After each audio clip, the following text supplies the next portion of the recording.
Today we'll be looking at U.S. History Standard 4. Identify the ideological, military, and diplomatic aspects of the American Revolution. This standard will require you to demonstrate your knowledge of the American Revolution and how and why it was fought. The Declaration of Independence is one of the most important documents in American history. Thomas Jefferson wrote the first draft and then made revisions suggested by John Adams, Benjamin Franklin, and others. Because the Declaration addressed a worldwide audience, its language was made simple and direct so people everywhere would understand and sympathize with the colonists' cause. The text borrowed phrases from the writings of English philosopher John Locke and repeated legal arguments made famous by French political thinker Charles de Montesquieu. This borrowed language helped convince readers that American independence was supported by the ideas of important philosophers and legal thinkers. After it explains the philosophical and legal reasons for seeking independence from Britain, the Declaration has its longest section, which gives numerous examples of how King George III had violated the rights of the colonists.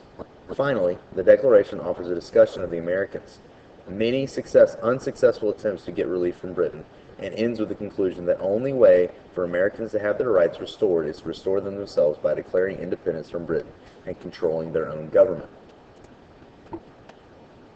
When the American Revolution began, George Washington was named Commander-in-Chief of the Continental Army. He displayed extraordinary leadership abilities in the role. Washington reorganized the Army, secured additional equipment and supplies, and started a training program to turn inexperienced recruits into a professional military. For the common soldier in the Continental Army, life was hard. Enlistments lasted from 1 to 3 years, and the states differed in how well and how often they paid their soldiers, housed them when they were not on the march, and supplied them with food, clothing, and equipment. These issues undermined morale, as did the Army's stern discipline, the chances of being wounded or killed, and British victories. On Christmas night, 1776, Washington led his troops to a victory that was a turning point for America winning the Revolutionary War. As a snowstorm pounded Washington and his soldiers, they crossed the Delaware River to stage a surprise attack on a fort occupied by Hessian mercenaries fighting for the British. This victory proved Washington's army could fight as well as an experienced European army.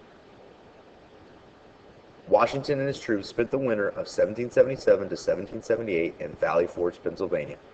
They spent 6 months there. The Army's problems with wages, housing, food, clothing, and equipment were at their worst.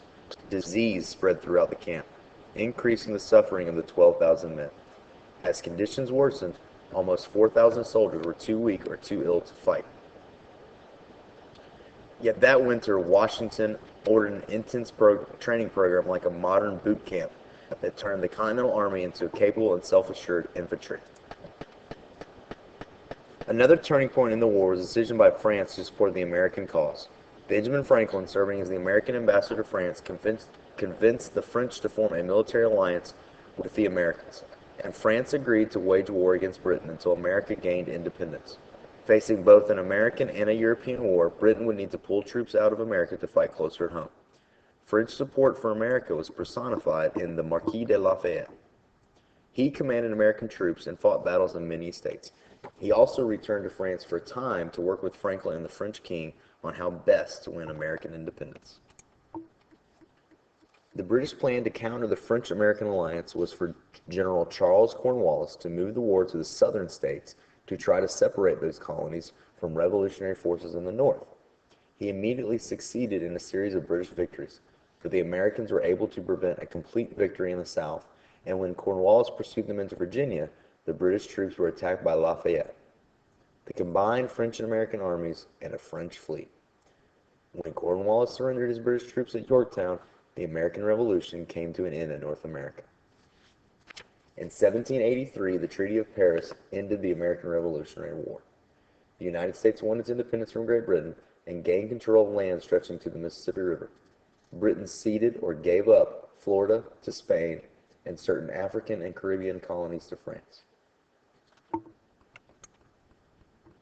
Sample question. John Locke's theory that all people have basic natural rights directly influenced A. the Proclamation of 1763, B. the Declaration of Independence, C. the outbreak of the French and Indian War, or D. The expansion of transatlantic mercantilism. The correct answer is B, the Declaration of Independence.